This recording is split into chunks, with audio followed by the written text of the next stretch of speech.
इच्छामि मस्मनोन्यं जयं सिहियाय मट्ट एण वन्दामि इच्छाकरण संदिसः भगवन् अब्बुठ्योमि अभ्यन्तरायं हमेव इच्छां कालमे रायं गाजो इच्छामि मस्मनोन्यं जयं सिहियाय मट्ट एण वन्दामि सुख साधवचु बिंदेव इच्छामि मस्मनोन्यं जयं सिहियाय मट्ट एण वन्दामि इच्छाकरण संदिसः भगवन् मायना संदिसः इच्छा इच्छामि मस्मनोन्यं जयं सिहियाय मट्ट एण वन्दामि सिहियाय मट्ट एण वन्दामि साधु मणिने इच्छकारी वचन करी गायना वचार करो सोची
कर्म क्लेशा भावो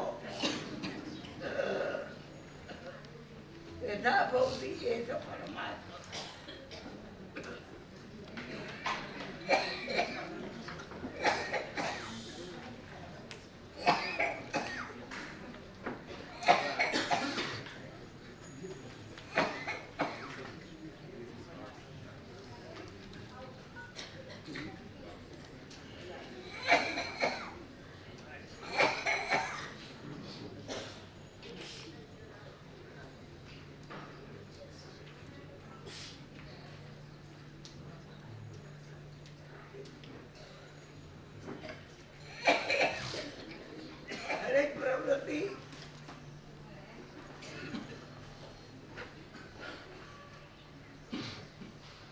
करवानी शुरुआत करिए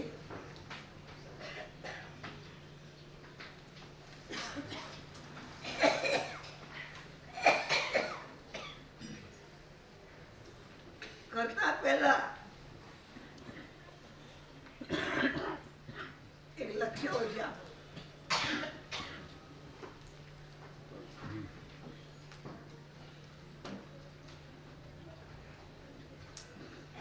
लक्ष्य अनुसार प्रवृत्ति करिए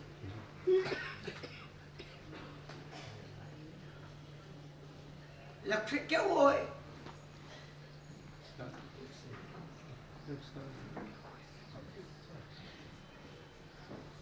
આપણે જે ધારીએ સફળ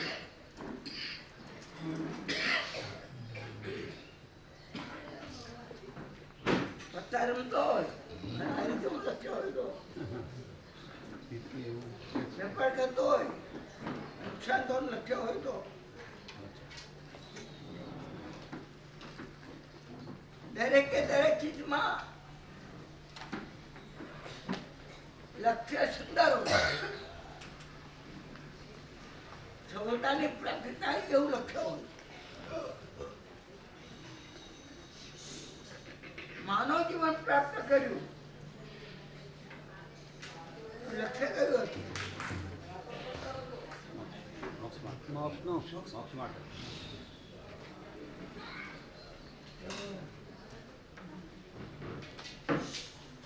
અમેરિકા જાઓ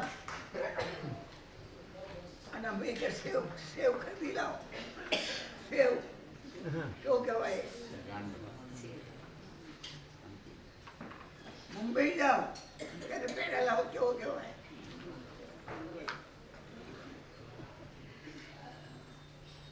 જ્યાં જે ચીજ પ્રખ્યાત હોય એ ચીજની મસ્ત આવે.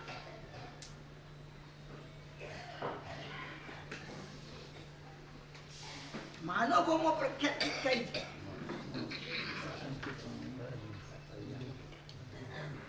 એ બીજી કોઈ પણ ગતિમાંથી પ્રાપ્ત ન થાય. જે લોકો પ્રાપ્ત ન થાય, નરેકોથી પ્રાપ્ત ન થાય, હિરણ ગતિઓથી પ્રાપ્ત ન થાય. એક ચીજ કઈ?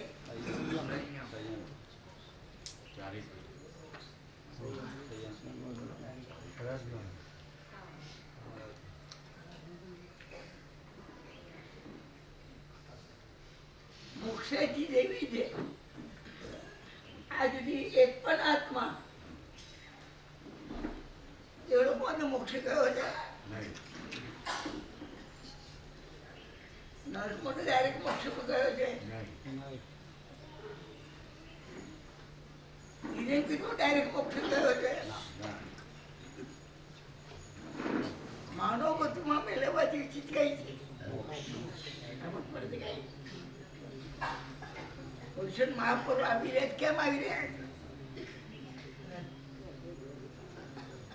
મહાપર્વ આવી રહ્યા છે. મહાપર્વ મૂળ એકાદશી જ્ઞાન પંચમી મહાપર્વ નથી કહેવાય.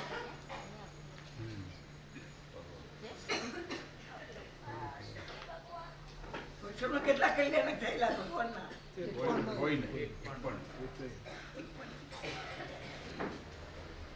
એક પણ કલ્યાણ નથી.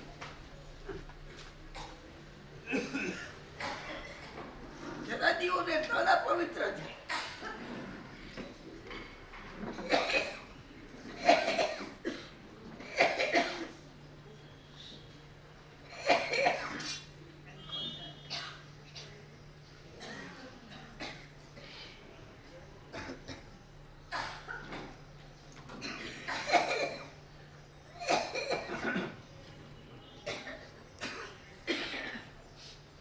પવિત્રતાના કારણે બધા બધું મૂકી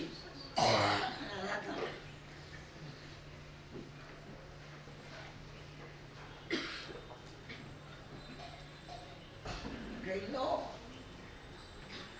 તમામ જૈનો મહાપર્વમાં હતા કરવા.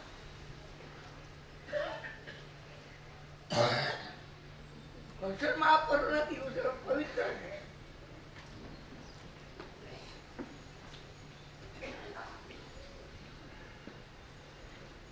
આરાધનામાં કરવાનું શું?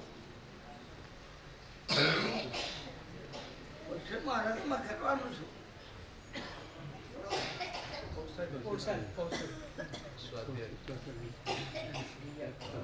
ધામધૂમ કરવા.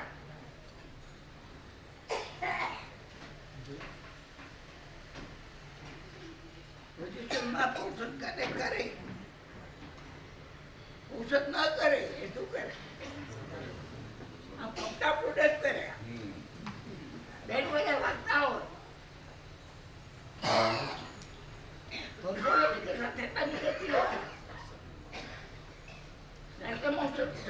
ભણાતા હોય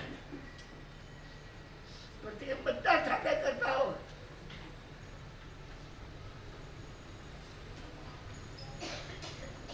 આ મહાપર્વ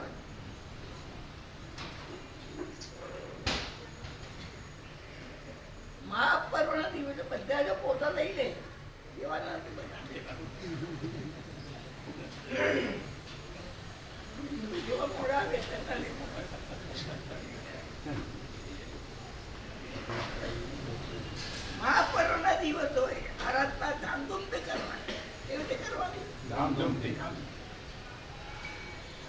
નોકરી બોકરી ધંધા ધંધો બધો બાદ. આવા મહાપર્વો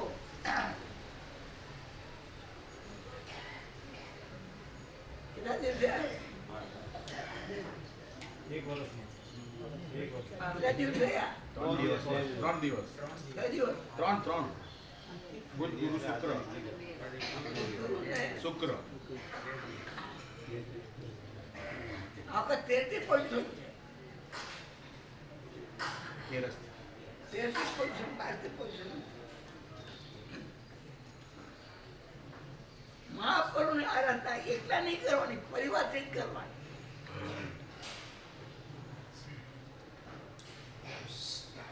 બાળકોને બધાને ખબર ના હોય પહેલા વઠ્ઠામાં લઈ જાય.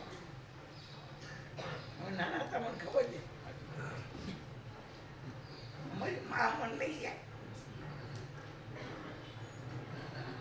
બધા ભાઈ બહેનોને ઉપાડી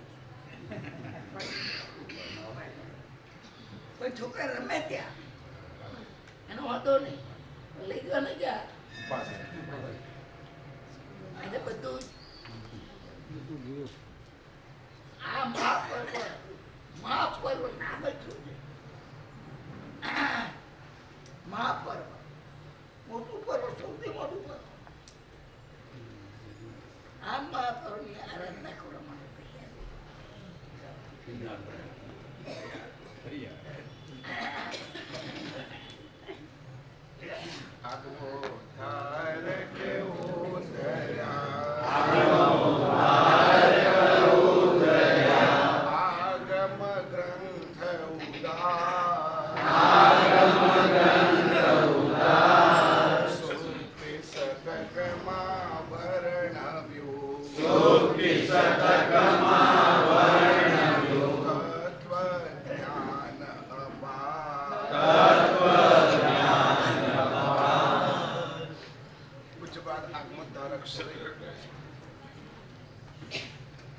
સાગરજી મહારાજ દ્વારા રચિત આગમુદ્ધારક ઉપનિષદ એના વિભિન્ન સુક્તિ વચનો દ્વારા અમે અમારી આત્મચેતનાને ઉજાગર કર્યા છે. હકીકતમાં આ વખતે જ મને પણ અમારી આ સુક્તિઓ ઉપર ઉભા રહેવાનું મળ્યું. જ્યારે ગ્રંથો તૈયાર થતા હતા તે વખતે ખાલી પ્રૂફ રીડિંગ કરવાનું હોય, જોવાનું હોય જેવું છે એવું છે કે નહીં એ બધું જોવાનું હોય, પરંતુ ત્યાં ઉભા રહેવાની ઘટના બનતી ન હતી. આ વખતે એક એક પંક્તિ ઉપર ઉભા રહેવાનું છે. મારા વૈરાગ્ય મારા સાહેબે એમાંથી 100 સુક્તિઓ કાઢી અને એ 100 સુક્તિ ઉપર ઉભા રહીને આપણે અનુચિંતન કરી રહ્યા છીએ. પાપ ભીરુતા એ કેટલી ગજબનાક વસ્તુ છે. જીવનને લાઈન ઉપર ઊભી રાખવા માટે પાપ ભીરુતા કેટલી મહત્વપૂર્ણ ઘટના છે. શુશ્રૂષા, વિનય અને ભક્તિ. એનો મતલબ એ થયો કે સહજ જીવનની અંદર અમારે જે પણ વિરાધના કરવામાં આવતી હોય એના પ્રત્યે અમારે નિષ્ઠુર ના થવું જોઈએ, આદતી ના થવું જોઈએ, એનો કાયમ માટેનો સ્વીકાર ના કરી લેવાય. અમારે જીવવા માટે જેની જરૂરિયાત પડે છે, પ્રસંગોપાત જેની આવશ્યકતા પડે છે, એની આદત આવી ગઈ એટલે ખતમ.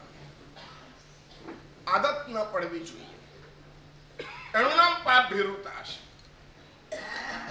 પાપનો પાપ તરીકેનો સ્વીકાર કરી લેવો એ પણ બહુ મોટી ઊંચી અવસ્થા છે. રોજિંદા જેવા હવે સંસારમાં છીએ આ તો હોય જ એમ કરીને અમે ઘણી બધી ઘટના સાથે કોમ્પ્રોમાઇઝ કરી દઈએ છીએ. અમે શિથિલતાઓને, અમે પાપને, અમે આરંભ સમારંભને, અમે આશ્રવ છે એ ન બને. પાપ ભીરુ આત્મા આશ્રવો માટે સતત રડતો હોય, એક દિવસનું હોય તો પણ અને કાયમનું હોય તો પણ. કાયમની ઘટના ઘટી ગયા પછી અમને એની સાથે પાપ છે એવું પણ અમને લાગતું નથી, અમારાથી ન કરાય એવું પણ અમને લાગતું નથી. હવે આવું થયું બસ પછી કાયમ માટે એમ જ અમે રહીએ છીએ. સંસાર મનમાં ના ઘૂસવો જોઈએ. સંસાર શરીર સુધી ઘૂસે એનો વાંધો નહીં, પણ સંસાર મનમાં ઘૂસી જાય પાપનો ડર જ જતો રહે. એ ન બનવું જોઈએ. અરણિકા પુત્રને સુડી ઉપર લઈ લીધા. ઉપસર્ગ કઈ કક્ષાનો છે. મન આવું બની શકે નહીં. નાની નાની ઘટનાઓની અંદર જ્યારે પાપનો એકરાર થતો હોય, પાપની ભીતિ ઉત્પન્ન થતી હોય, ના આ પાપ મારા આત્માને ડુબાડશે આવો ભાવ રહેતો હોય, ત્યારે સમજવું કે મોટી ઘટના વખતે સમાધિ રહેશે. નાની ઘટનાઓને એક્સેપ્ટ કરી નાખી તો કાલે મોટી ઘટનાને પણ એક્સેપ્ટ કરી નાખશું, અને મોટી ઘટનાને એક્સેપ્ટ કરશું એનો મતલબ એ થયો કે હવે આગળ વધવાના બધા રસ્તા બંધ. ઉપયોગની જાગૃતિ સમાધિ સુધી લઈ જાય, પણ સમાધિ સુધી લઈ જવા માટે ઉપયોગ પ્રત્યેક ક્ષણે જોઈએ. નાના નાના આરંભ સમારંભની અંદર પણ અમારો એ ઉપયોગ જાગૃત રહેવો જોઈએ. સેવા કરવા માટે અમારે કેટલાક અપવાદિક આચરણોને સ્વીકારવી પડે. વિનય કરવા માટે, ભક્તિ કરવા માટે, પરંતુ એ અપવાદિક આચરણા છે, એ પ્રસંગોપાત છે, એ ક્યારેક બનનારી ઘટના છે. એનો આદર્શ ક્યારે ન લેવાય.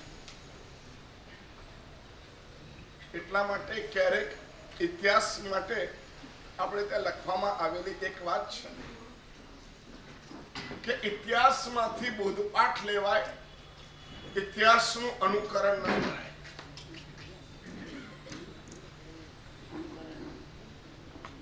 ઇતિહાસમાંથી બોધપાઠ લેવાય,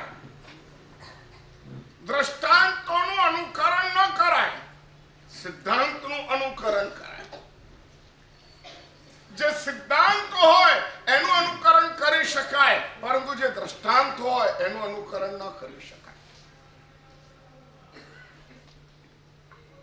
કુમારપાલ મહારાજાએ હેમચંદ્રાચાર્ય ભગવંતની સોનાના ફૂલ દ્વારા 9 અંગે પૂજા કરી.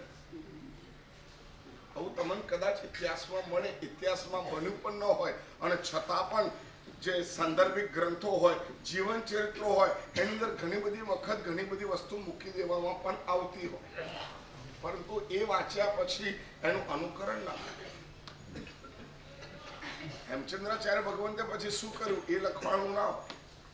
કોને લખ્યું છે, ક્યારે લખ્યું છે, ઐતિહાસિક તથ્યો શું છે, એટલે જીવન ચરિત્રોને ક્યારે પણ આદર્શ માની શકાય, એનું અનુકરણ ન કરી શકાય. કોની સાથે કઈ ઘટના ઘટી છે એ ઘટના જાણી શકાય, પરંતુ દરેક ઘટનાનું અનુકરણ ન કરી શકાય. અને અનુકરણ કરવા જઈએ તો લાંબા પાછળ ટૂંકો જાય, મરે નહીં તો મારો.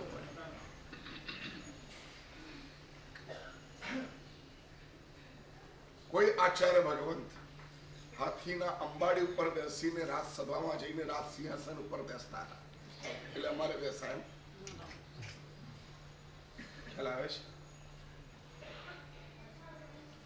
કોઈ આચાર્ય ભગવંત પાલખીમાં, મેના પાલખીમાં બેસીને રાત સિંહાસનમાં જાય. એટલે આપણે જવાય એવું જરૂરી.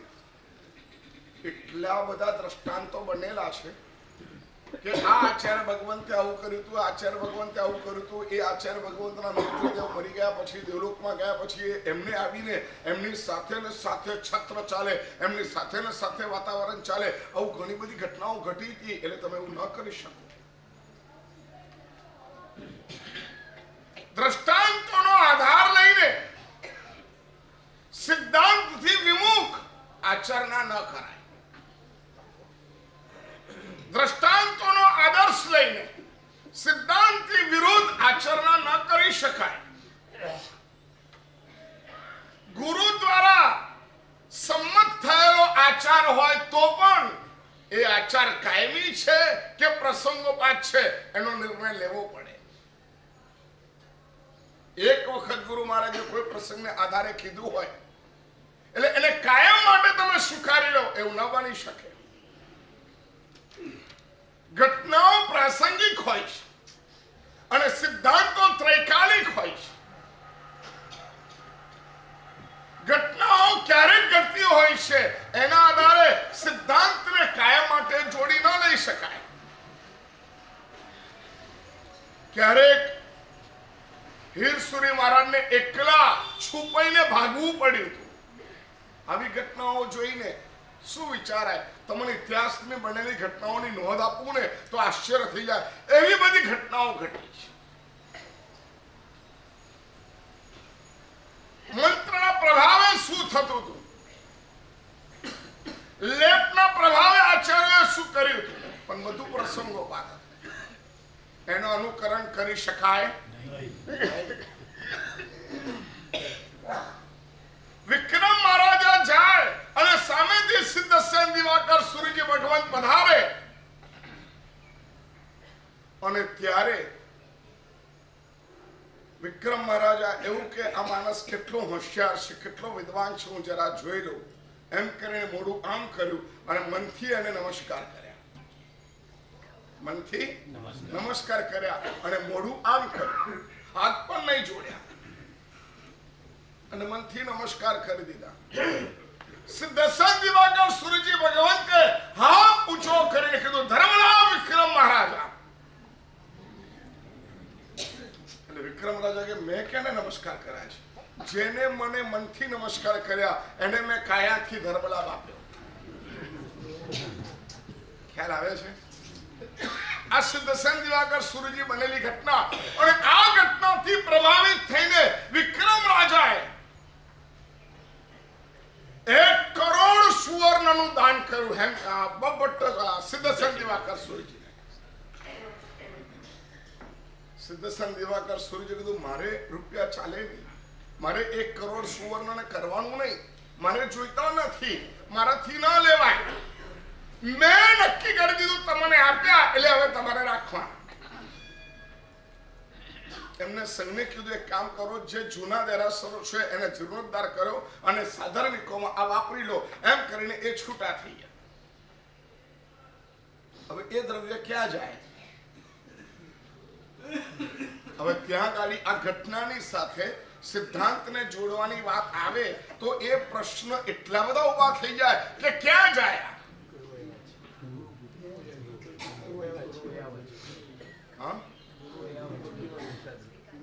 કેટલાક એવું કે જીર્ણોદ્ધારમાં વાપરે એટલે આ પૈસા દેવદ્રવ્યમાં જ જાય. ખ્યાલ આવ્યો? શેમાં જાય? દેવદ્રવ્યમાં જાય. કેટલાક કે આ પૈસા દ્વારા સાધર્મિક પણ કર્યું તો સાધર્મિક પણ ઉદ્ધાર થાય. સિદ્ધાંતની દ્રષ્ટિએ એમને ગુરુને આપી દીધા એટલા માટે એ વ્યાવચમાં પણ જાય. હવે હું કરવાનું બોલો? 3 રસ્તા મળી ગયા. કયા 3 રસ્તા?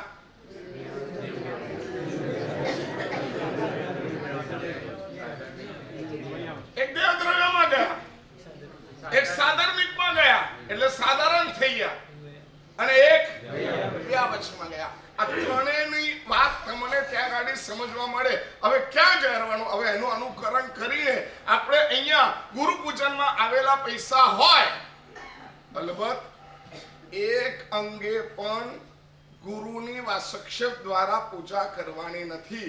ગુરુની પૂજા દ્રવ્ય પૂજા હોય જ નહીં, ભાવ પૂજા જ હોય. હરિભદ્ર સુરી મહારાજે સંબોધ પ્રકરણમાં કીધું ગુરુની પૂજાનો અર્થ શું છે? તો એને વંદન કરવું, એમને અન્નપાન ઓરાવવું, એમને ઔષધિનું દાન કરવું, એમને વસ્ત્રાદિ ઓરાવવા, આ ગુરુ પૂજા છે. ગુરુ પૂજાનો અર્થ પિતાને દરરોજ પ્રણામ કરે, પિતાને વાસક્ષમ લઈને બધા અંગે પૂજા કરે, પિતાને જોઈતા કપડા ના આપે, પિતાને ખાવાનું ના આપે. ચાલે? એક વાત સમજી લાગજો, પૂજા વિધિ સ્થાપના નિક્ષેપાની જ વધારે કીધી છે. પૂજા વિધિ સ્થાપના નિક્ષેપાની જ વધારે કીધી છે. એટલે આ પરમાત્મા છે ને, એની ક્યારે અષ્ટ પ્રકારે પૂજા થશે?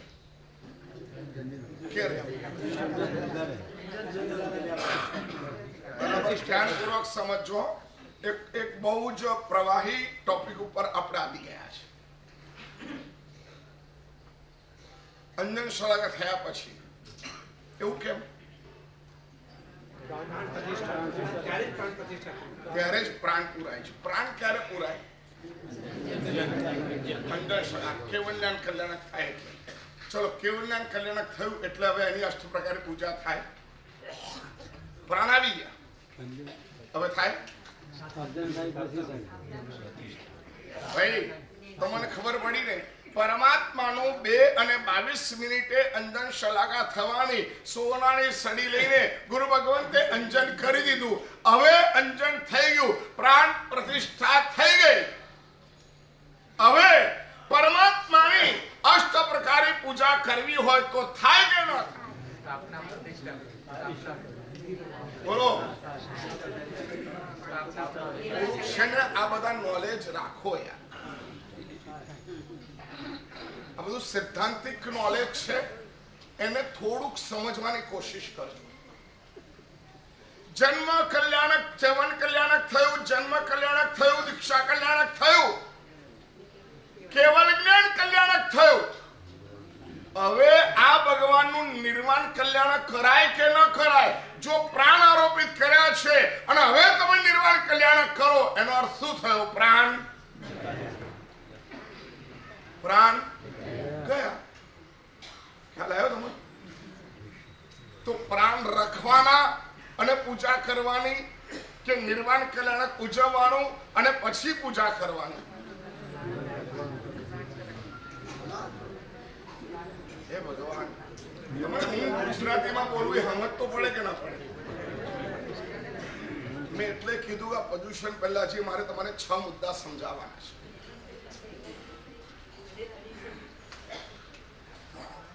એમાંનો આ એક મુદ્દો છે, ગુરુની અંગ પૂજા કરવાની કે નહીં કરવાની. પ્રાસંગિક બનેલી ઘટના, એનું ઉદાહરણ લઈને આપણાથી એવું કરાય કે ન કરાય? જગતગુરુ હીરસુરી મહારાજ દિલ્હી ગયા એટલે મારાથી દિલ્હી જવાય કે ન જવાય? પ્રશ્ન છે. એમની આંતરિક પરિણતિ જોઈને ગુરુએ એને જે આજ્ઞા કરી હોય, અહીંયા પણ આંતરિક પરિણતિ જોઈને ગુરુ આજ્ઞા કરે, એને સૈદ્ધાંતિક આજ્ઞા ન કરી શકાય.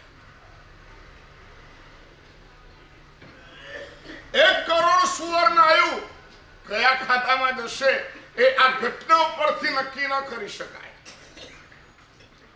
એવી જ રીતના ભગવાનને કેવલ્યાન કલ્યાણક કર્યું, પ્રાણ આરોપિત થઈ ગયા, પ્રાણ પ્રતિષ્ઠા થઈ ગઈ. હવે અમારે નિર્વાણ કલ્યાણક ક્યારે ઉજવવું જોઈએ?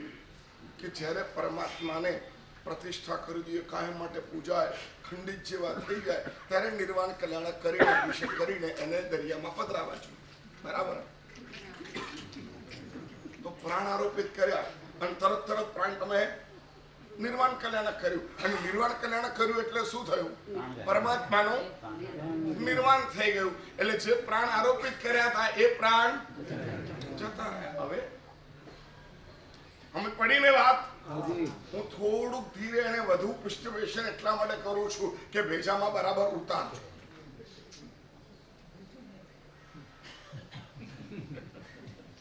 એ પ્રાણ આરોપિત કર્યા પછી અંજન કરે એટલે પ્રાણ આરોપિત થઈ જાય.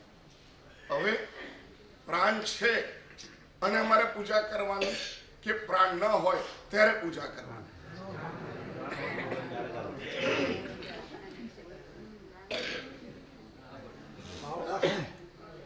બોલો. પ્રાણ હોય ત્યારે પૂજા કરવાની કે પ્રાણ નીકળી જાય પછી પૂજા કરવાની? બોલો ભાઈઓ, સાંભળો છો? ડિસ્કસ કરો. બહેનો સાંભળો છો? ડિસ્કસ કરો. પ્રાણ હોય ત્યારે પૂજા કરવાની કે પ્રાણ કાઢ્યા પછી પૂજા કરવાની?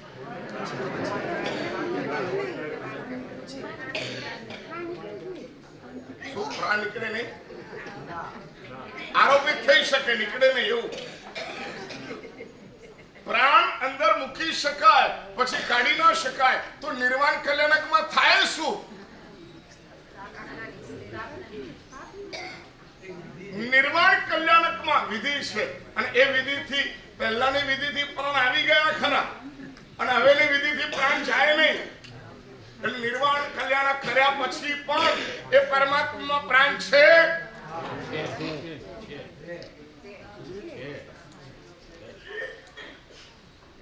બોલો વિનોદભાઈ, શું છે? સુરેન્દ્રભાઈ છે? અજીતભાઈ હે છે? ચલો સાધુ ભગવાન ને પૂછીએ. બધા દાસી જેવું કરીએ, બધાની રજા લઈ લો, મને ખેરાવો અવસર મળે. એ અંજન કર્યું અને પ્રાણ આરોપિત કર્યા ત્યાર પછી શું થાય? પ્રાણ રે કે પ્રાણ જાય?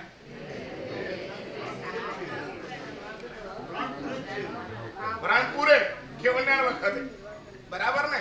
ચવન કલ્યાણ વખતે હકીકતની અંદર તો કહું તમને, પરમાત્માનું અંજન વિધાન કરતા પણ પરમાત્માનું સેવન કરે ને ત્યારે જ એમાં પ્રાણ આવી જાય. મંત્રો ત્યારે બોલાય છે. દેવલોકા ચિત્વા ત્યાંથી ચવીને અહીંયા એમને આરોપણ કર્યું. ત્યાર પછી જીવતા ભગવાન થઈ ગયા. એમનો જન્મોત્સવ થયો. બધા જ્યારે એના લાડ પ્યાર કર્યા, ફૈયારું મામેરું બધું કર્યું, ત્યારે ભગવાન જીવંત છે. અંજન વખતે શું કરે છે ખબર છે? એને વિતરાગતાનું આરોપણ કરવામાં આવે છે. કેવલ જ્ઞાન જ્યોતિ પ્રગટય પ્રકટય સ્વાહા. વિતરાગતાનું આરોપણ કરવામાં આવે છે. પ્રાણ તો છે પરંતુ એ પ્રાણમાં જે મલિનતા હતી, મોહ હતો, એ બધો ખતમ. પ્રાણ તો ક્યાંથી આવ્યા હતા? તો આપણે લોકો છે ને અંજન શલાકા એટલે પ્રાણ પ્રતિષ્ઠા નહીં. પ્રાણ તો ક્યારે આવી ગયા હતા ખબર છે? જીવન કલ્યાણક વખતે. તમે જે મામેરું કાઢ્યું ને એ જીવતા ભગવાનનું કાઢ્યું. તમે જે ફઈ બન્યા હતા એ જીવતા ભગવાનના બન્યા હતા. કેવલ્યાણ વખતે, અંજન શલાકા વખતે વિતરાગતા એનામાં પ્રાગટ્ય થાય છે, ભૌતિકતા ખલાસ થાય છે. ત્યાર પછી પણ એ પરમાત્મા પૂજનીક બનતા નથી. એની પૂજા ન કરી શકાય કારણ કે ભગવાન કેવા છે? જીવતા છે. મગજમાં બેઠું. કેવલ્યાણ થયા પછી પણ પરમાત્માની પૂજા કરી શકાય નહીં કારણ કે ભગવાન જીવતા છે. અંદર પ્રાણ છે અને જેમાં પ્રાણ હોય એની પૂજાની પદ્ધતિ હોય નહીં. એટલે ભગવાન સ્વયં જીવતા હતા, હયાત હતા ત્યારે શ્રેણિક મહારાજા ગૌલી કાઢી અક્ષર દ્વારા વધાવે, પરંતુ કેસર અને બરાસ લઈને પરમાત્માના અંગ ઉપર પૂજા. આખા ભગવાન મહાવીરના જીવન ચરિત્રમાં છે કે ક્યારે પણ શ્રેણિક મહારાજા ભગવાનની અષ્ટ પ્રકારે પૂજા કરવા ગયા છે? છે નહીં. પરમાત્મા જીવતા હતા ત્યારે એની પૂજા કેવી? નમસ્કાર કરવાના, એને વંદન કરવાના, અક્ષતથી બહુ તો વધાવી દેવાના, સોનાના અક્ષતથી વધાવી દેવાના, આટલું જ કરવાનું. અગ્ર પૂજા ભાવ નિક્ષેપાની કરી શકાય, અંગ પૂજા ભાવ નિક્ષેપાની ક્યારે ન થાય. આ સિદ્ધાંતિક વાત ધીરે રહીને સમજાવું છું. પહેલા લખવું તો એટલું લખો. ભાવ નિક્ષેપાની અગ્ર પૂજા થાય, અંગ પૂજા ન થઈ શકે. ભગવાનને જ્યારે કેવળનામ થયું ત્યારે ભગવાન ભાવ નિક્ષેપામાં છે. સ્વર્ણ કમર ઉપર ચાલી શકે, સમાવસ્ત્રમાં બિરાજમાન થઈ શકે, પરંતુ પરમાત્માને જલાભિષેક કરો, પરમાત્માને પુષ્પ ચડાવો, પરમાત્માના નવ અંગ ઉપર કેસર લગાવો, પરમાત્માના નવ અંગ ઉપર ક્યારે કોઈએ, કોઈ દેવે, કોઈ રાજાએ, કેટલા રાજા હતા? 18 તો છેલ્લે હતા, નિર્માણ પામ્યા ત્યારે. એની પહેલા તો કેટલા રાજાઓ, ઉદયન રાજર્ષિ, ચંડ પ્રદ્યોત, શ્રેણિક મહારાજા, આવા કેટલા પ્રદેશી રાજા, આવા કેટલા રાજાઓએ સસૈન્ય પરમાત્માની પાસે આવીને પરમાત્માને મંગળ દેશના દીધી, પ્રદક્ષિણા દીધી અને પરમાત્માને વંદન કર્યા અને ત્યારબાદ બેસી ગયા. આ પરમાત્માની પૂજા. ક્યારે કોઈએ વાસક્ષેપ લઈને પરમાત્માના જમણા અંગૂઠે, ડાબા અંગૂઠે, ઢીચણ ઉપર, પછી હાથ ઉપર, પછી ખભા ઉપર, પછી મસ્તક ઉપર, પછી છાતી ઉપર, પછી ડૂટી ઉપર ક્યારે પૂજા કરી? બોલો ભાઈ. કોઈ ચરિત્રમાં વાંચ્યું? ભગવાન મહાવીરના કોઈ પણ ચરિત્રમાં તમે વાંચ્યું ખરું? કોઈ શ્રાવકે? અરે ત્યાં સુધી કલ્પસૂત્રમાં આવે કે પરમાત્માના જિજ્ઞાલયમાં પૂજા કરવા માટે જતો હતો. પરમાત્મા સાધના કરતા હતા ને તો એને ઓવરટેક થઈ ગયો ત્યારે દેવતા એવું કીધું, ભાઈ અહીંયા પરમાત્મા સ્વયં છે, તું એની પૂજા કર. તું એને વંદન કર્યા, નમસ્કાર કર્યા, પૂજા કર્યા અને ત્યાર પછી અષ્ટપ્રકારની પૂજા કરવા માટે તો ક્યાં ગયો? એ તો કેમ નહીં કરી હશે? અને અહીંયા કેવળજ્ઞાન પછી કેમ નહીં થાય? ખ્યાલ આવ્યો? બંને પેરેલલ ચાલે છે. સ્પષ્ટ ગુજરાતી બોલું છું, તમને સમજમાં આવે એટલું ધીરે બોલું છું, અને છતાં ના આવે તો સેંકડો પ્રશ્ન કરી શકાય. એ પરમાત્માને જીવતા હતા એ કીધું, એને પહેલા ઓળખ ન હતી અને જીવતા હતા અને તે વખતે દેવતાએ કીધું તો એને પરમાત્માને નમસ્કાર કર્યા, વંદના કરી, વળી પાછી આગળ વધ્યો. અષ્ટ પ્રકારે પૂજા કરવા માટે ક્યાં ગયો? એ કેટલીક વખત શું છે, અમારી પરંપરાઓની અંદર એવા સમય ચક્ર આયા છે જેમાં યતિની બહુલતા થઈ હોય, જેમાં અન્ય ધર્મીઓનો પ્રભાવ વધ્યો હોય, એની સામે આપણો પ્રભાવ વધારવાનો હોય.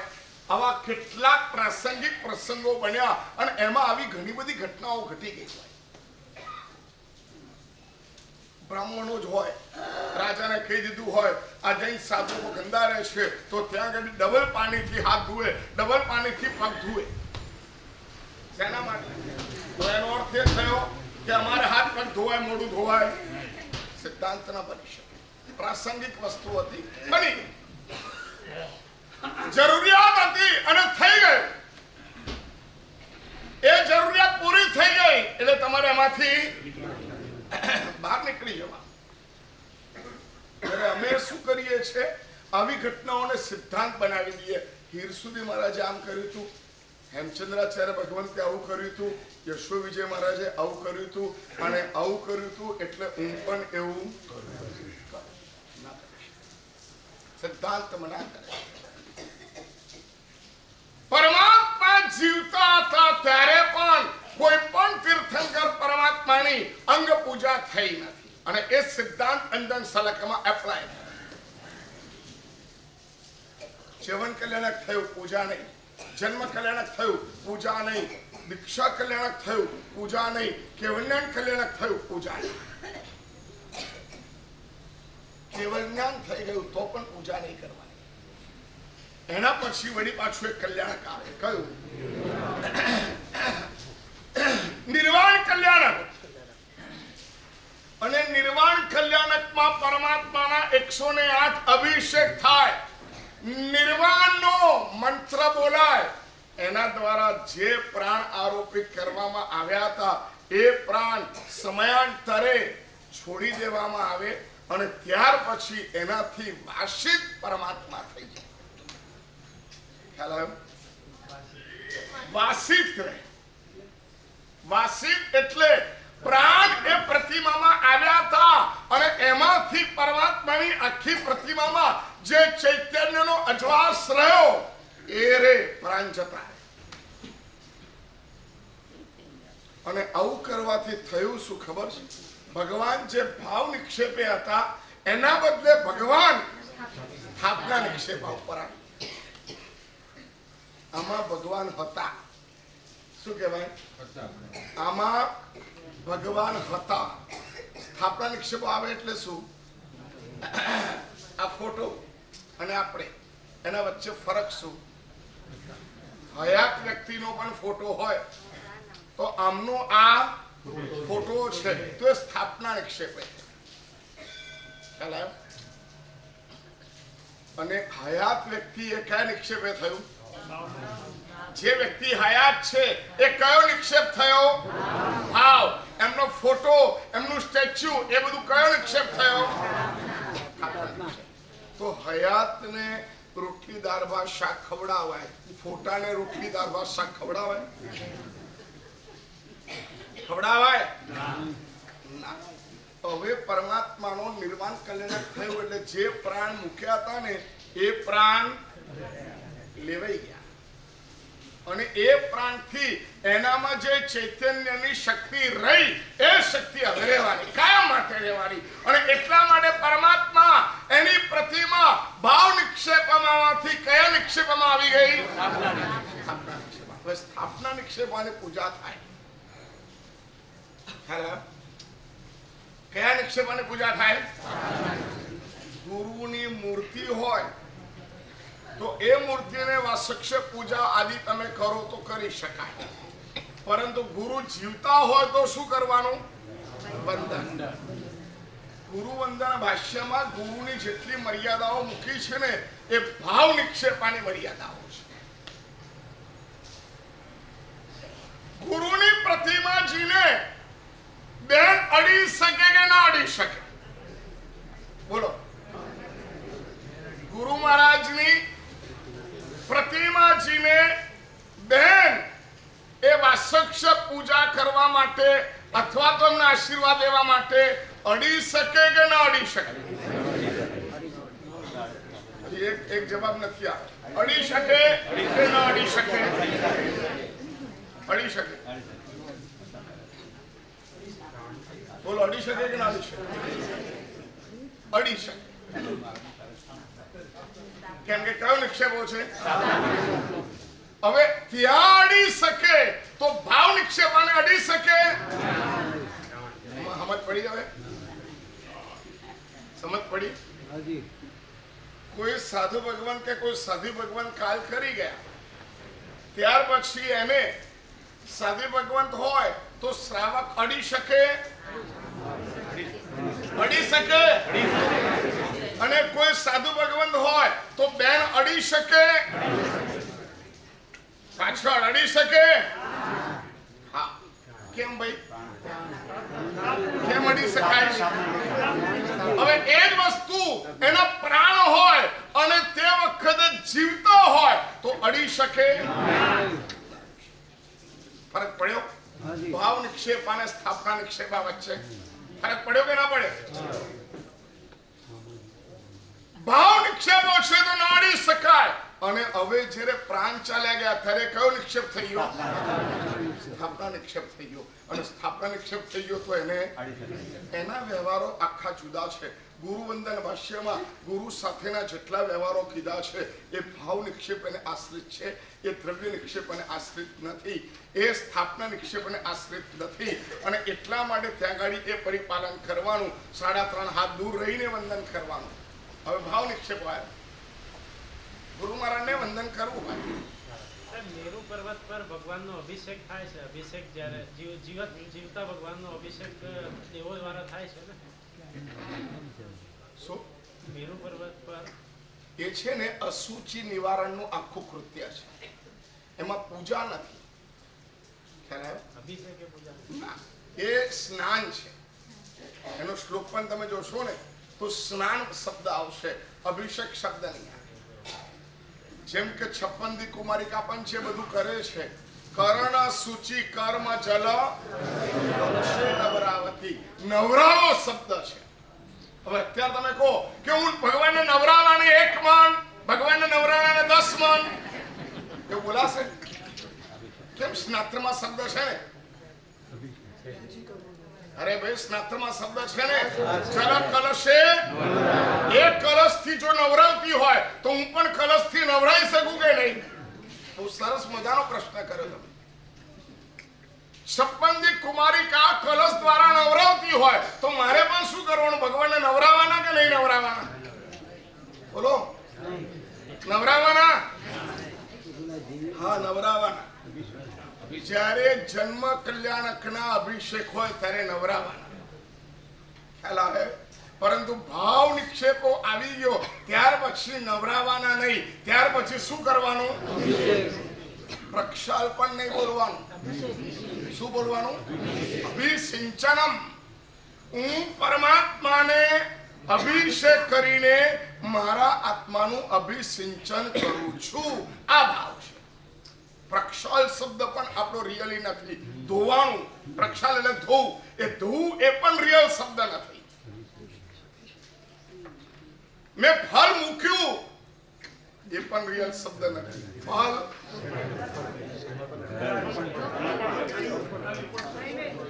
ચડાવ્યું, નૈવેદ્ય ચડાવ્યું, ફળ ચડાવ્યા, પુષ્પ ચડાવ્યા. આ બધા શબ્દો બહુ માયનો રાખે છે. એટલે વાત એ હતી કે ગુરુવંદન ભાષ્યમાં કીધું કે ગુરુની નજીક નહીં જવું, 3.5 હાથ દૂર રહેવું. અને એમાં સ્ત્રીઓએ 7 હાથ દૂર રહેવું, 13 હાથ, 7 હાથ, એવી રીતના દૂર રહેવું અને ગુરુવંદન કરવું. આ પણ ગુરુ પૂજા છે. ગોચરી પાણી ઓરાવીએ ગુરુ પૂજા છે. હવે કોઈ કારણસર અવગ્રહમાં આવવું પડે તો ગુરુની રજા લઈને અવગ્રહમાં અવાય. આ બધું ગુરુવંદન ભાષ્યમાં છે. આ બધી મર્યાદાઓ કયા ગુરુ માટે છે? કયા ગુરુ માટે છે? ભાવ નિક્ષેપ માટે. ગુરુ મૂર્તિ માટે આ વ્યવહાર નથી. હવે ભાવ નિક્ષેપે ગુરુ છે અને તમે ગુરુની અંગ પૂજા કરવા માટે જાઓ અને એમાં ઉદાહરણ એવું લો, કુમારપાલ મહારાજાએ કર્યું હતું. હવે ક્યાં હેમચંદ્રાચાર્ય ભગવાન, ક્યાં 18 દેશના માલિક, કદાચ એ ઐતિહાસિક દ્રષ્ટિએ જીવન ચરિત્ર સાચું હોય તો પણ એ પ્રાસંગિક ઘટના છે. કેવી ઘટના છે? કયા કારણસર કઈ રીતના, કેમ, કેવી રીતના કર્યું, એના આખા સંજોગો. સામયું હોય, સામયું છે અને ચાલુ સામયમાં વરસાદ પડી ગયો એટલા માટે ઉપર પ્લાસ્ટિક રાખ્યું ને ગુરુ મહારાજ લઈ આવ્યા, અથવા તો કોઈ છત્રી આમ કરીને ગુરુ મહારાજ લઈ આવ્યા. એનો અર્થ એ થયો કે ગમે તેવો વરસાદ હોય તો સામૈયામાં જેમ પ્લાસ્ટિક લઈને આવે છે એવી રીતના ગોચી ઓરવા જવું હોય તો પણ છત્રીમાં જે વાક્ય સિદ્ધાંત મૂકે બને. સામૈયામાં છત્રી કરી દીધી કે પ્લાસ્ટિક કરી દીધી ગુરુ મહારાજને લઈ આવ્યા. એટલે હવે ગુરુ મહારાજ દર્શન તલેટી જવું છે તો પ્લાસ્ટિક રાખો અને પ્લાસ્ટિકમાં જાઓ, છત્રી રાખો અને છત્રીમાં જાઓ. ઓરવા જવું છે, છત્રી ઓઢીને જાય, રેનકોટ પહેરીને જાય તો વાંધો શું?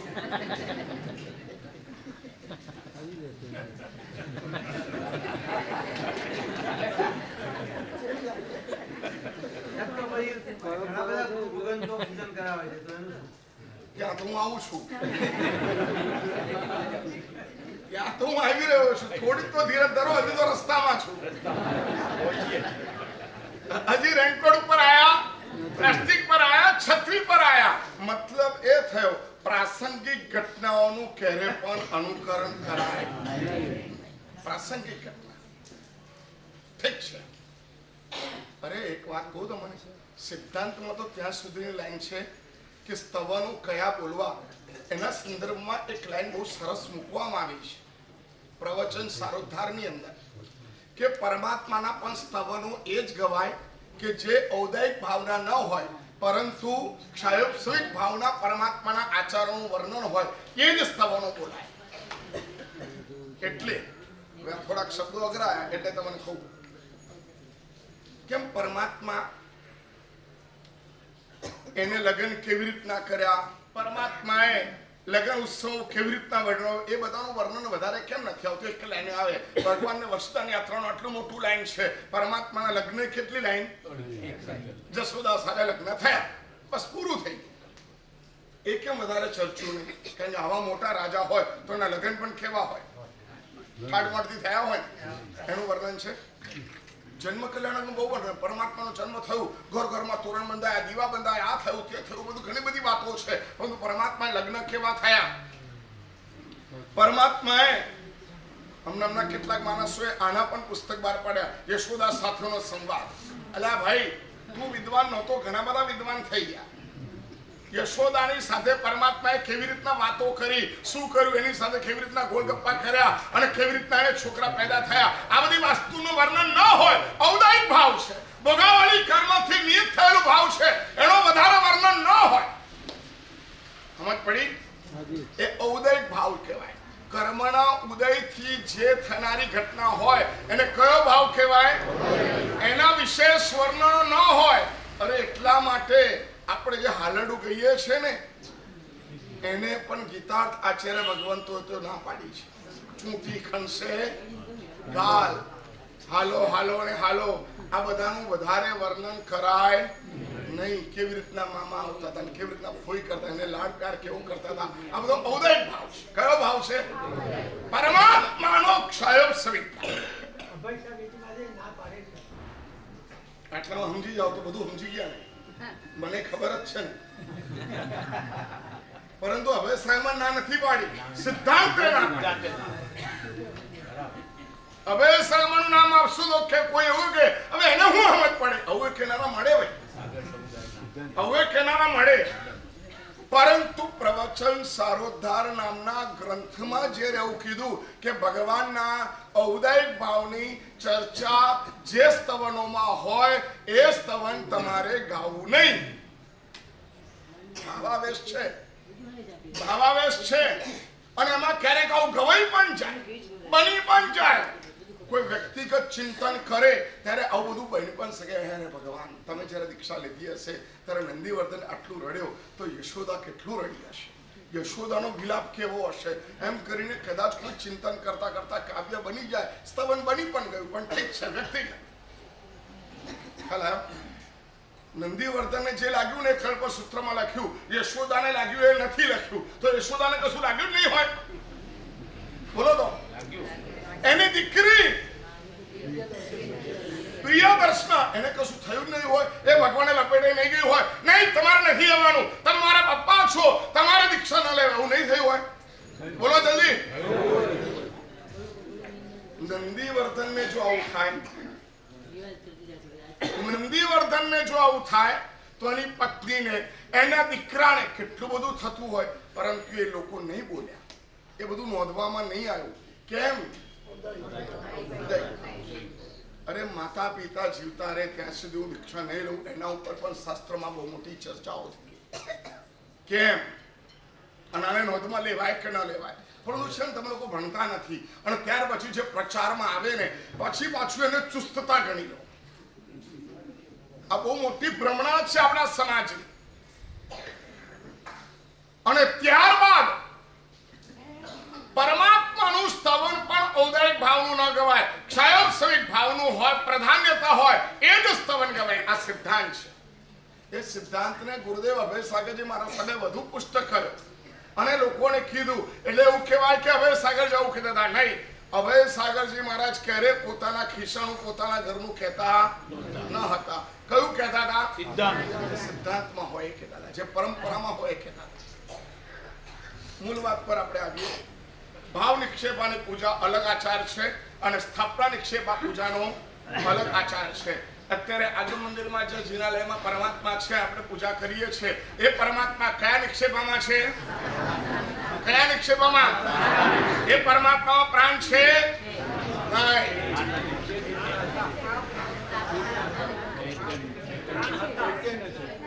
નિર્વાણ કલ્યાણક થાય એટલે પ્રાણ નીકળી જાય, પરંતુ એ પ્રાણ જેમાં પુરાયા, ચૈતન્ય જેનામાં મૂકવામાં આવ્યું, પ્રાણ જેમાં આરોપિત કરવામાં આવ્યા, એનાથી અધિવાસિત રે એટલા માટે એના પ્રત્યેક અંગો ઉપર એક મંત્ર લખવામાં આવે અને એ મંત્ર લખીને એવી રીતના એને તૈયાર કરવામાં આવે કે અમે અહીંયા પ્રાણ મૂકીએ અને ત્યાર પછી પ્રાણ લઈએ, એમાં આ આખી પ્રતિમાજીની અંદર એની છાયા હજારો વર્ષો સુધી રહે.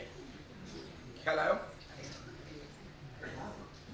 એટલે આંખથી જ્યારે અંજન થાય એ તો પરમાત્માનું કેવળ જ્ઞાન થાય, વિતરાગતા. પ્રાણ જીવન કલ્યાણક મુકાયા અને નિર્વાણ કલ્યાણક વખતે પ્રાણ લઈ લેવામાં આવ્યા, એના અભિષેક કરવામાં આવ્યા. હવે એનાથી અધિવાસિત એ પ્રતિમાજી થઈ. હવે તમે એની પૂજા કરી શકો, પરંતુ હયાત હોય ભગવાન શત્રુદેવ ઉપર એને કહે છે 7 વખત શ્વાસ લીધા તો પ્રાણ હોય. હા, પ્રાણ હોય નહીં, પરંતુ જે ચૈતન્ય હતું એ ચૈતન્ય ધબકે, અધિષ્ઠાયી દેવો ત્યાં ગાડી કાર્ય કરે. અને તમે એ પણ ઘટનાને લો કે ત્યાં ગાડી શ્વાસ લીધા તો બીજા બધા ભગવાનનો શ્વાસ નથી લેવાયા, તો હવે બીજા બધા ભગવાનને શું ગણવાનું? શું ગણવાનું? જીવતા ગણવાના કે નહીં ગણવાના? એક જીવતા એક જ. બાકી સંખ્યેશ્વરે શ્વાસ લીધા હતા, બોલો જલ્દી. જીરાવલાએ લીધા હતા, નાગેશ્વરે લીધા હતા. તો હવે આપણે શું કરવાનું? આપણે શું કરવાનું? એક જ ભગવાન માનવાના કે બીજા બધા ભગવાન માનવાના? બોલો ને યાર. એટલો ઇન્ટરેસ્ટેડ સબ્જેક્ટ બનાવી રહ્યો છું. તેલ, મરચું, ઘી બધું અંદર નાખીને બનાવી રહ્યો છું. એટલે પરમાત્મા અહીંયા બને પ્રાસંગિક ઘટના. પછી બીજા આચાર્ય કહો સાહેબ એમને ત્યાં આગળ શ્વાસ લીધા, આ શ્વાસ લે ને તો જ હું એને માનું અને તો જ હું એને પ્રતિષ્ઠા કરું, તો બધા આચાર્યની ખબર પડે શું થાય. ખ્યાલ આવ્યો? એ પ્રાસંગિક ઘટના છે, એ ક્યારેક બનનારી ઘટના છે. સદીઓમાં, હજારો વર્ષોમાં ક્યારેક બનનારી આવી ઘટના હોઈ શકે, પરંતુ એ કાયમિક વસ્તુ ન બની શકે. સમજ પડી? એટલે પ્રસંગમાં કહેવાયેલી વાતનું અનુસરણ કરાય નહીં. વચ્ચે શું થયું? યતિઓ વગેરે થયા, આપણા સમાજની ઘણી બધી હિંસા થઈ. મોગલ કાળમાં આપણે બહુ આમ છિન્ન ભિન્ન થઈ ગયા. ત્યારે વળી પાછું સ્થાપિત કરવા માટે ઘણા બધા આચારોનું, અપવાદોનું આસેવન યતિઓએ કરવામાં આવ્યું. અને લોકોને શ્રદ્ધાથી જોડવા માટે તમારે ત્યાં છોકરો થયો હોય લઈને આવવાનું, નામકરણ તમે કરી શકો નહીં, મહારાજ પાસે લઈ જવાનું, મહારાજ વાસક્ષેપ કરે ત્યાર પછી જ એનું નામકરણ કરવામાં આવે.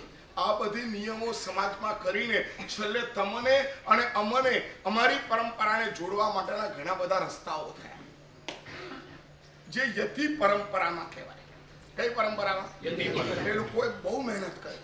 આજે આપણે છીએ ને એની પાછળ આ યતિઓની જબરદસ્ત મહેનત, મંત્ર સાધનાઓ કરે, એમ કરીને તમને લોકોને ચમત્કાર બતાવીને સાથે રાખવાની કોશિશ કરી, તમને પરમાત્માના શાસન સાથે જોડી રાખવાની કોશિશ કરી. એના માટે એમને અપાધિક આચરણો પણ સ્વીકારવી પડી. જ્યોતિષ ભણવું પડ્યું. તમને ઠેકાણે પકડી રાખવા હોય તો અમારા માટે 2-3 રસ્તા છે. એમાંનો પહેલો રસ્તો કયો? જ્યોતિષ. બીજો રસ્તો વાસ્તુ. ત્રીજો રસ્તો દવા, ઔષધિ. તને આવું થાય છે, લે આ પડીકી, આ દવા લઈ લે છે. તને આમ થાય છે, લે આ દોરો, તું બાંધી દેજે. અને ત્રીજું દેવી શક્તિ. આ 3-4 રસ્તાઓ અમારી સાધુ પરંપરાએ એક્સેપ્ટ કર્યા, સાધના કરી, સિદ્ધિ કરી અને સમાજને ધર્મથી જોડી રાખવાનો પ્રયાસ કર્યો. નહીં તો બધા મુલ્લાઓની પાસે જઈને મોરપીછ મરાવા માંડ્યા. તમારા ઠેકાણા નહીં હો, સાચે હું તમને કહું છું. અમને સ્પષ્ટ સૂચના છે વાણિયાના ભરોસે જો તમે સાધુપણું પાલન કરવા માંડ્યા તો એ અહીંયા નહીં આવે, પણ તમને ત્યાં સુધી લઈ જશે. કારણ કે સંસારમાં દુઃખ પડે અને દુઃખનું નિવારણ કરવું અનિવાર્ય પડે. હું ગમે તેવી ધર્મ દેશના કરું, ઘરમાં 3 દીકરા અને 2 દીકરી લગ્ન વગરની પડેલી હોય અને ઘરમાં કોઈ રૂપિયો ના હોય તો તમારું મન ધર્મમાં લાગવાનું બોલો તો? આ કોરું સત્ય કહું છું, નથી લાગવાનું. અહીંયા બેઠા છો ને ગઈકાલ રાત્રે ફોન આવ્યો, ભાઈ બરાબર 8 વાગે આવી જજે. મેં તું 25 લાખ રૂપિયા ગયા. બોલો, સવારે વ્યાખ્યામાં બેઠા હોય 8 વાગે ફોન કરવાનો હોય, ગમે તેવો ઇન્ટરેસ્ટેડ શબ્દ ચાલતો હોય, તમારા પૂછેલા પ્રશ્નો જવાબ ચાલતો હોય, પરંતુ 8 વાગે તમારે ફોન કરવાનો હતો, તમે શું કરો બોલો? જે થવાનું એ થાય એવું કરશો? નહીં કરી શકો. એટલે યતિ પરંપરાએ જ્યોતિષ, વાસ્તુ, ઔષધિ અને મંત્ર પ્રયોગ એને સિદ્ધ કર્યા અને એના દ્વારા સમાજને બાંધી રાખ્યો, જોડી રાખ્યો અને આપણે ત્યાં આવ્યા. હવે ત્યાર પછી શું કરવા માંડ્યા? તમે લોકો છે ને બહુ હોશિયાર છો. જે તમને સપોર્ટ કરે અને કામ પતે ને પછી એ તો મંત્ર તંત્ર કરે છે, એ તો જ્યોતિષ કરે છે, એ તો આમ કરે છે, એ તો તેમ કરે છે. અલા, રક્ષા પોટલી તું બંધાઈ ગયો, ઠારો થયો એટલે કે મારા રક્ષા પોટલી બાંધે છે. સમજ પડી? દરેક સાધુ માટે તમારા લેખા જોખા જુદા છે. સંક્ષેપ આપે તોય તકલીફ, ના આપે તોય તકલીફ. દોરો કરી આપે તોય તકલીફ, ન કરી આપે તોય તકલીફ. તમે કહો સાહેબ, અમારા ચીનુભાઈ પ્રેમચંદ સુરત વિશાળ મોહનલાલજી મહારાજ પાસે વંદન કરવા માટે ગયા હતા. સ્થિતિ એકદમ ડાઉન થઈ ગઈ અને મોહનલાલજી મહારાજને કહ્યું, ગુરુદેવ બહુ ઉભરે અને એ પંચાંગ જ જોતા હતા. ઘરે ગયા વગર અત્યારે અહીંથી નીકળી જા, બોમ્બે જતો રહે. ઘરે ગયા વગર અત્યારે સીધો બોમ્બે જતો રહે. જા, નીકળી જા. અને એ ઘરે પણ ના સાહેબ પૈસા બધું થઈ રહેશે, તું જા, ઘરે નહીં જતો. અને એને શ્રદ્ધા અને બેસી ગયો, સીધો ત્યાંથી પ્લેટફોર્મ પર ગયો. વગર ટિકિટે બોમ્બે કરોડોપતિ થઈ ગયા.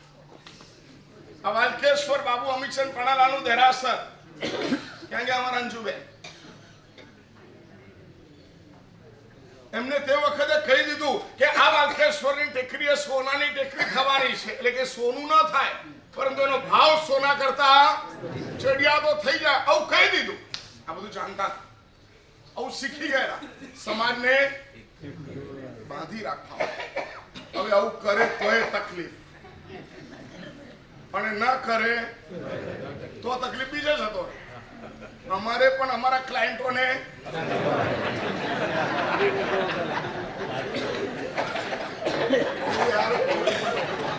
બહુ જોખમ છે યાર. અમારી તો જિંદગી યાર એવી છે, ધાર તલવારની સોહિલી. કોઈ આવ્યું જવાબ ના આપો તો મારે નક્કી આવડતું નથી, અને જવાબ આપો તો કે મારે આ બધું કરે છે. હું કરવું હું યાર, નીતિશભાઈ જીવવું કેવી રીતના બોલો ને. અમારા ગચ્છાધિપતિ શ્રી હતા, એ એવા સંસ્કાર પડે, ક્યાંય બહાર જવું તો કશું લઈને જ જવાનું, ક્યાંક ગુરુ ભક્તિનો લાભ મળી જાય. અને એના માટે એ લઈને આવ્યો હોય તો અહીંયા આવ્યો, ભાઈ એક બદામ કે એક પતાસું કે એક કશીક વસ્તુ, સાકર ટુકડો પણ ઓરી લેવાનો, આવું શિક્ષણ આપે. મારા સાહેબ હામે લાયેલું કેમ ઓરે? હામે લાવે, હામે ઓરે કેમ? એટલે ઓરે તોય તકલીફ. અમારી હાલત તો તમે ઢોલ કરી નાખી છે. આમે વાગે, આમે વાગે. એટલે સાધુની હાલત ખરાબ. હવે આ યતિઓએ આમ કરીને બધાને જોઈન કરી રાખ્યા. અને ત્યાર પછી કોઈનું કામ સારું થાય એટલે ત્યાં પૈસા મૂકીને જાય, ત્યાં પૈસા મૂકીને જાય, ત્યાં પૈસા મૂકીને જાય. એમાં શિથિલાચાર વધે. એક વસ્તુ યાદ રાખજો, કોઈ પણ સાધુ પૈસાની સાથે કનેક્ટેડ થયા એટલે એની સાધુતા ડાઉન થવાની છે. આ બધું જોખમભર્યું કામ છે. મંત્ર સાથે, જ્યોતિષ સાથે જોડાવું એ છે ને બહુ જોખમભર્યું કામ છે. સાધુતા તમારી નષ્ટ થાય જ. ક્યાંક તો તમારે અંદર છિદ્ર પડે ને પડે જ. હવે એમને આમ કામ કર્યું, આવું ખાવા માંડ્યું, પૈસાની જરૂર પડવા માંડી અને આ લોકો આવી રીતના મૂકીને જવા માંડે. હવે એમને મૂકીને જાય તો તકલીફ થાય. કારણ કે ભગતો હોય એ વળી પાછા લઈ લે. આ તો તમારી સામે ધરેલા છે. હવે ધરેલા લઈ નહીં એને વ્યાવજ ખાતામાં લઈ જાય એટલા માટે એમને અંગૂઠો ધર્યો. અહીંયા મૂકો. હવે સાધારણ ના રહ્યા, હવે કયા થઈ ગયા? વ્યાવજ થઈ ગયા. હવે પેલા લોકો જોખમ જે પૈસા જતા રહેતા હતા એને જાળવી રાખવા માટે એને કોઈ ખાતામાં નાખ્યા. તમને ડર લાગ્યો આ દેવદ્રવ્ય છે આપણાથી ના ખવાય, આ વ્યાવજ છે આપણાથી ના ખવાય, એટલા માટે એને કઈ વાત કરી? અંગૂઠે પૂજા. હવે અંગૂઠે કર્યું એટલે ધીરે રહીને નવંગે તો ક્યારે નથી થયું, ક્યારે નથી થયું. યતિઓએ પણ અમારા કેશવસુરી મહારાજ અને અમારા બધાના આપણા બધાના મોટા એક મૂલચંદજી મહારાજ થયા. તપા ગચ્છાધિરાજ એમનું જીવન ચરિત્ર પુસ્તક રૂપે લખાયેલું છે. તપા ગચ્છાધિરાજ, આદર્શ ગચ્છાધિરાજ નામનું પુસ્તક છે, વાંચો. બહુ વર્ષો પહેલા લખાયેલું છે. અને આ આત્મકમલ કહેવાય ને એની પહેલા આગળ આવે મૂલચંદજી મહારાજ. મુક્તિ કમલ નામ સાંભળ્યું છે? આ મુક્તિ કમલ, એમાં મુક્તિ કમલ એટલે મૂલચંદજી મહારાજ. એ મૂલચંદજી મહારાજનો પ્રસંગ નોંધાયેલો છે. હઠીભાઈ વાડીમાં હતા અને ત્યાં ગાડી એમને એક બેનને દીક્ષા આપવાની હતી અને દીક્ષા લેવા માટે બેન આવ્યા અને તે વખતે એમને પેલા યતિઓના સંસ્કારવશ વાસક્ષ લઈને એમના જમણા અંગૂઠે કરવા માટે ટ્રાય કર્યો. ત્યારે મૂલચંદજી મહારાજે કીધું, એ બહેન, અંગ પૂજા આવી રીતના ગુરુની હોતી નહીં હે, બંધ કરો. અને નહીં કરાયું. આ કોના શબ્દો છે? અને મારા જન્મ પહેલા છપાયેલું આ પુસ્તક છે. અને હઠીભાઈ વાડીમાં થયેલી આ ઘટના એટલે અંગ પૂજા ક્યારે પણ ગીતાર્થોએ એક અંગે પણ સ્વીકાર કરી ન હતી. 92 ની અંદર પણ નવાંગી પૂજા ન હતી. જેમ મેં તમને કીધું ને, સિદ્ધાચલની યાત્રા ક્યાં સુધી ન હતી?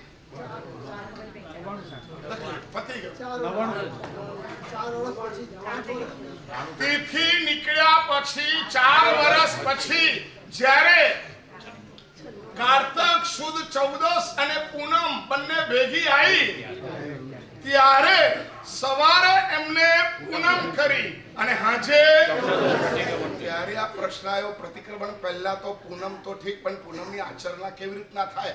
ચોમાસું તો પ્રતિક્રમણ પત્યા પછી પૂરું થશે, પછી યાત્રા થાય. ના, ચોમાસામાં પણ યાત્રા, પરંતુ એક એમની પાપ વિરુદ્ધતા હતી.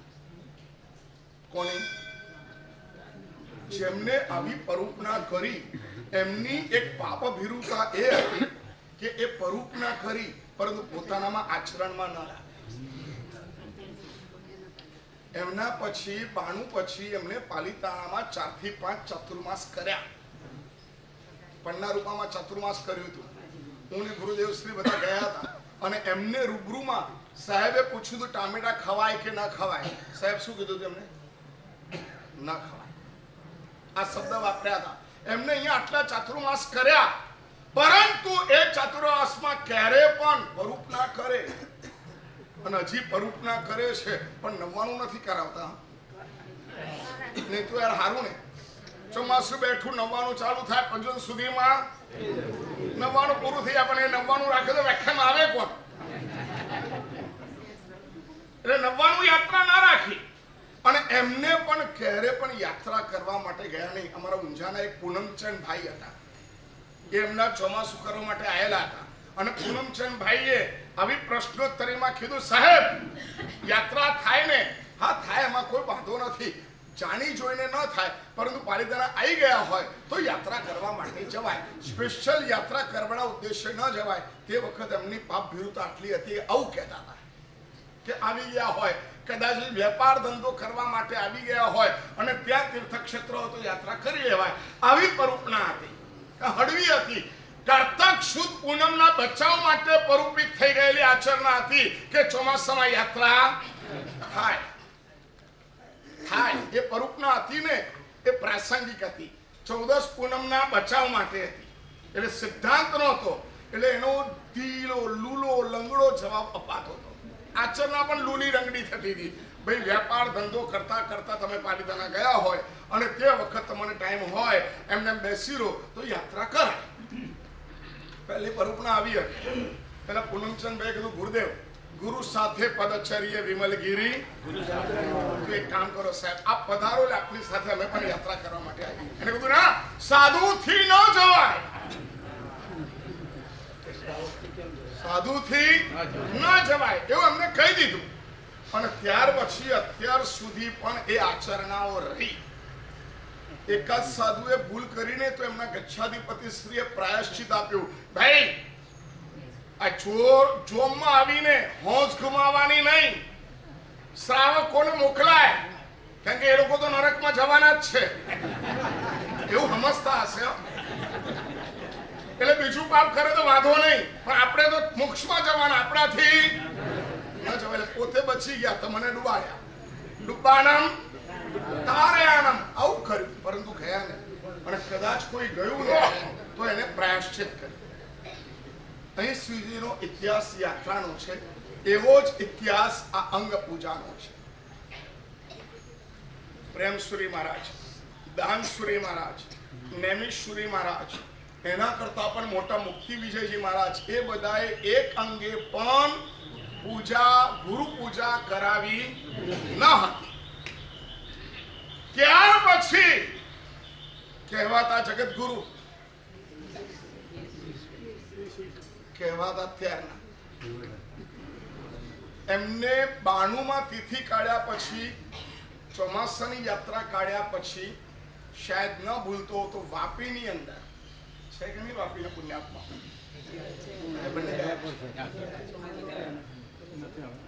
અને એ વાપીની અંદર કે અંતરશાળા હતી.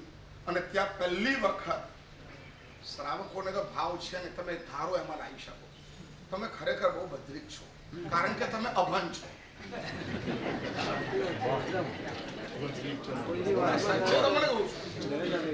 તમે જો શાસ્ત્ર થોડું ભણો ને તો મજા આવે, બાકી તમને જ્યાં લઈ જવા હોય ત્યાં અમે લઈ જઈ શકીએ. ખાલી અમારી ખોપરી ઠેકાણે કરું છું. અને ત્યાં એમને શ્રાવકોને ભક્તિવંત કર્યા. અને ત્યાર પછી શ્રાવકોએ સૌથી પહેલું નવાંગી પૂજન પ્રેમસુરી મહારાજનું થયું, દાનસુરી મહારાજનું થયું કે રામચંદ્રસુરી મહારાજનું થયું? બોલો કેમ ભાઈ દાનસુરી મહારાજ યોગ્ય નહોતા? દાનસુરીમાં યોગ્ય નહોતા, પ્રેમસુરી મહારાજ યોગ્ય નહોતા, પરંતુ પહેલું નવાંગી પૂજન કોનું થયું? રામચંદ્રસુરી મહારાજ નવાંગી પૂજા કરાઈ અને હવે કરાવી દે.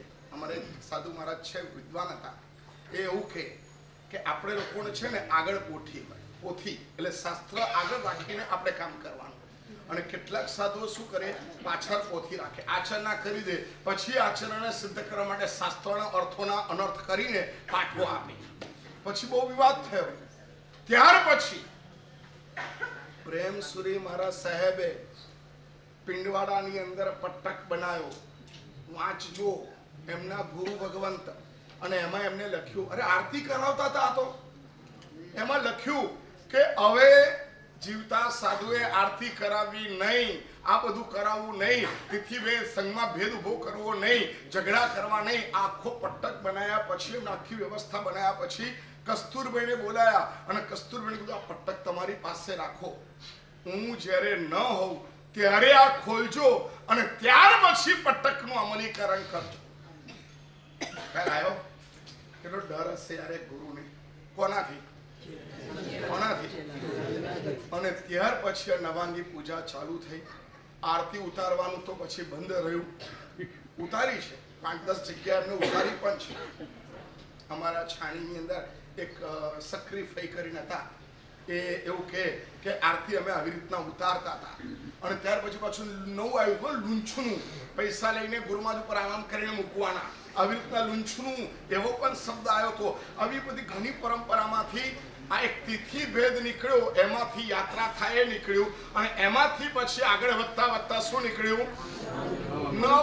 કલ્પના તો કરો, વ્યવહાર કેટલો ભ્રષ્ટ થાય. બેન અહીં સુધી આવે અને મેં તો જોયું છે, મોટા આચાર્ય ભગવાન કરાવતા હોય ત્યાં સુધી ઠીક છે, અમને દીક્ષિત થયેલો આત્મા હોય ને એની પણ નવાંગી પૂજા. હવે પછી જ્યારે અહીં કરો, અહીં કરો, અહીં કરો, અહીં કરો ત્યાં સુધી બરાબર છે, મારે આમ બેસી રહેવાનું આવે. અહીંયા કરો ત્યાં સુધી, અહીંયા કરો ત્યાં સુધી, અહીંયા કરો ત્યાં સુધી. પછી બેન અહીંયા ઉભા હોય, અહીંયા વાસક્ષેપ કરવાનો, ત્યાર પછી અહીંયા કરવાનું હોય, એટલે પેલા મહારાજ આમ થાય, અહીંયા કરો, ત્યાર પછી અહીંયા કરો, ત્યાર પછી ડૂટીએ કરો. અને એ બહેનો અને એ ભાઈઓ આવી રીતના વાસક્ષેપ પૂજા કરે. દ્રશ્ય બહુ બેહુદું લાગે. મને ખબર છે વાપીની અંદર એવો રિવાજ, સામૈયાની અંદર ગુરુના ચરણ અંગૂઠે પૂજા કરવાની, વાસક્ષેપ પૂજા કરવાની. હવે અમે ચાલતા હોઈએ, તમે આવો, ભાઈઓ બહેનો બંને આવો, એકદમ નજીક આવીને વાસક્ષેપ આમ પૂજા કરો એટલે અજયનો જે હોય ને એને શું છાપ પડે? મારાના પગે પડાય. મારું પણ ત્યાં સામૈયું. હવે હું ના કરાવું, પરંતુ કેટલાક બહેનોને એવા, કેટલાક અજૈન ભાઈ બહેનોને એવું થઈ ગયું એટલે એકદમ આવે અને ત્યાર પછી તમે નજીકમાં જઈને વાસક્ષેપ કરો છો કે અંગૂઠાને અડો છો એ બહાર જોનારને ખબર પડે નહીં. એ સીધા અડવા જ માંડ્યા અને સીધું અંગૂઠે અડીને માથે ચડાવવા માંડ્યા. જે આખી પરંપરા છે કે જૈન સાધુ વિજાતીયનો સ્પર્શ કરે નહીં, એ આખી પરંપરા ભૂલાઈ ગઈ. કેટલા દોષ લાગે છે. એટલા માટે શક્ય હોય ને આ સ્થાપના નિક્ષેપો છે. સાગરજીમાંની પ્રતિમાએ કયો નિક્ષેપો છે? એની વાસક્ષેપ પૂજા કરવી. ક્યારે પણ ગુરુના એક અંગે પણ પૂજા કરવાનો વાદ લેવો નહીં, અનુવાદ લેવો નહીં. ગુરુ ભગવાનનો ફોટો હોય ભલે તમે પૂજા કરો, ગુરુમાની મૂર્તિ હોય ભલે એની પૂજા કરો, પરંતુ એક અંગે સાગરજી મહારાજે પણ કરાયું નથી, ઝવેર સાગરજી મહારાજે પણ કરાયું નથી, નેમિષસુરી મહારાજે કરાયું નથી, નીતિશસુરી મહારાજે કરાયું નથી, ભક્તિસુરીએ કરાયું નથી. એનાથી આગળ વધીએ ને ધર્મસુરી કાશીવાળા જેવા એમને પણ કરાયું નથી, મુક્તિ વિજય મહારાજે પણ કરાયું નથી. એટલે નવ અંગે પૂજા કરાય. જરા જોરથી બોલશો. નવ અંગે ગુરુની પૂજા કરાય નહીં. અને શક્ય હોય તો આ એક અંગનું પણ હમણાં પ્રારંભ થયું છે એ પણ આપણે કરવું જોઈએ નહીં. સ્થાપના નિક્ષેપાનું ઠીક છે. આમાંનો કોઈ પણ પ્રશ્ન તમારે પછી પણ પૂછવો હોય તો આ મુદ્દો કરંટ ચાલુ છે. યાત્રા બાબતનો પણ કશું પૂછવું હોય તો આ મુદ્દો કરંટ ચાલુ છે. તમે ગમે ત્યારે પૂછી શકો છો. બોલો. હા, ગુરુને અડાય ખરું, પુરુષ હોય. હા, કારણ હોય તો, કારણ વગર નહીં. એમને પગે લગાય. અરે આખું આવી જવાય ને અમારી હાથે. ચલો બરાબર.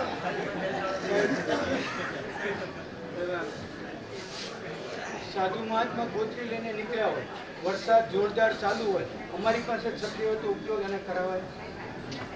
છત્રીનો ઉપયોગ કરવાથી સાધુ છત્રી વાપરી શકે એવો ભાવ થાય. એમને બે કામડી ઓળીને પણ આવી જવું જોઈએ અને એનું પ્રાયશ્ચિત લેવું જોઈએ. ગીહી જોગનો ઉપયોગ એમનાથી કરવો એ ઉચિત નથી. एक प्रश्न आया है प्रदूषण के पहले तिथि के एक तिथि दो तिथि का विशेष समाचार विशेष पाठ हमको समझाइए. હું કોશિશ કરી રહ્યો છું. એક ચેપ્ટર તો ક્લોઝ થયું. કયું? ચોમાસાની યાત્રા. બીજું ચેપ્ટર ક્લોઝ થયું. હવે ત્રીજું ચેપ્ટર છે સંતિકરમ બોલાય કે ના બોલાય, સૂતકનું પરિપાલન થાય કે ન થાય, અને ત્યાર પછી ત્રીજી વસ્તુ તિથિ કઈ સાચી, એક તિથિ કે બે તિથિ. આ ત્રણેય વસ્તુ પ્રદૂષણ પહેલા તમને સમજાવવાની પૂરી કોશિશ કરીશ.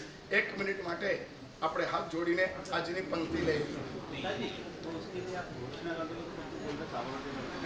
ચલો, આવતીકાલે પ્રવચનમાં સુક્તિ સાથે અને અહીંયા બ્લેકબોર્ડ ઉપર તિથિ આખી સમજાવીશ. તિથિ ભેદ કેવી રીતના નીકળ્યો અને કેવી રીતના એક તિથિ વાળા શું માને છે, બે તિથિ વાળા શું માને છે. આજે પણ તમે બે તિથિ પક્ષ, એક તિથિ પક્ષના કોઈ પણ સાધુ સાધ્વીને મળીને જેટલા પ્રશ્નો ઉભા થાય ને એટલા લઈને આવજો. કાલે હું બોલું અને ખાલી તમે સાંભળી લો એવું નહીં કરતા. પ્રશ્ન પૂછજો અને જવાબ મેળવજો. આવતીકાલે તિથિ, એક તિથિ બે તિથિ, એની આખી ગણિતિક જે વ્યવસ્થા છે એ હું તમને સમજાવવાની કોશિશ કરીશ. સમજી ગયા? ચલો, આજની સુક્તિ. મુક્તએ શાસનારંભ, મુક્તએ શાસનારંભ, મુક્તએ શાસનારંભ. શાસનનો પ્રારંભ મોક્ષ માટે થાય છે, મોક્ષ માટે થાય છે. શાસનની સ્થાપના મોક્ષ છે યથાર્થ માર્ગ એટલે શાસનની સ્થાપના અમારા સમુદાય માટે, અમારા કચ્છ માટે, અમારા પક્ષ માટે નથી થતી.